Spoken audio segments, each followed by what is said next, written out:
ভারত আমাদের inseparable partner, আমাদের সবচেয়ে বড় নেইবার, 4,500 মাইলের আমাদের সাথে আহ, সীমান্ত। কিন্তু একটি জিনিস যেটা ডিসকোর্সটা এস্টাবলিশ করার চেষ্টা করেছে আওয়ামী লীগ, পার্টিকুলারলি গত 15 বছরে, সেটি হচ্ছে যে ভারত ছাড়া বাংলাদেশ বাঁচবে না। আমি মনে করি এটা মোটা দাগে একটি রং ডিসকোর্স বা ভ্রান্ত ধারণা। কারণ হচ্ছে ভারতের সাথে আমাদের ট্রেড ইমব্যালেন্স হচ্ছে প্রায় 20 আর 1 বিলিয়ন। আবার ভারত 5 বিলিয়ন এখান থেকে ইনকাম করে। আবার ভারতের শুধু তাই না, আমরা অল্টারনেটিভ মার্কেটও কখনো এক্সপ্লোর করিনি, আমরা ভারতের উপর ডিপেন্ডেন্ট।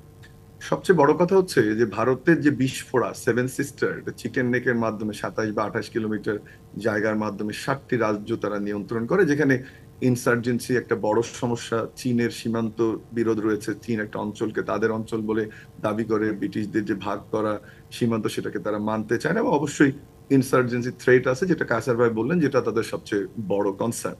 কিন্তু যে লোভাতুর জায়গাটা গত 15 বছরে ভারত তৈরি করেছে ট্রানজিট এবং ট্রান্সশিপমেন্টের মাধ্যমে, যে নর্থ ইস্টের সাথে আমাদেরকে ইউজ করে ইন্টারন্যাশনাল কানেক্টিভিটি ডেভেলপ করা, তার শেষ পাশার দানটিও আমরা হারাবো যদি আমরা এটাকে ঠিক মতো হ্যান্ডেল না করি। সেটি হচ্ছে, আপনি জানেন যে মাতারবাড়িতে আমাদের ডিপ সি পোর্ট প্রায় শেষের দিকে, এবং মাতারবাড়ি ডিপ সি পোর্টকে কানেক্ট করার জন্য আমাদের ইন্ডিয়ার সাবরুম, ত্রিপুরা, এবং আমাদের খাগড়াছড়ির রামগড় দিয়ে একটা কানেক্টিভিটি চ্যানেল ডেভেলপ করা হচ্ছে, এবং বলা হচ্ছে এটা নর্থ ইস্টের মেইন আর্টারি অথবা শ্বাস লাইন বলা হচ্ছে এটা।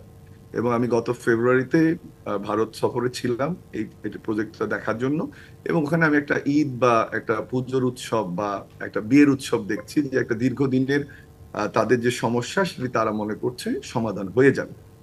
ঠিক আছে, তাহলে সব আমরা কানেক্টিভিটি, ট্রেড, ডিপেন্ডেন্স সবকিছু যদি আলোচনা করি, তাহলে কিন্তু সম্পর্কটা উইন উইন পর্যায়ে নেওয়া যেত।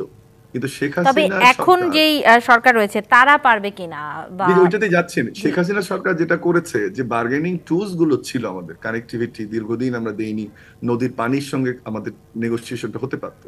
আমরা যে শেষ সুযোগটা হারাবে এই সরকার, যদি আমরা সাবরুম রামগড় কানেক্টিভিটি এগ্রি করি এবং Matarbari deep sea port connect করে আগামী বছর থেকে, তাহলে কিন্তু আমরা সেটা হারাবো। সো নিঃসন্দেহে ভারতের সাথে নতজানু থাকার কোনো কারণ নেই, একটি উইন উইন সম্পর্ক তৈরি করা সম্ভব বলে আমি মনে করি।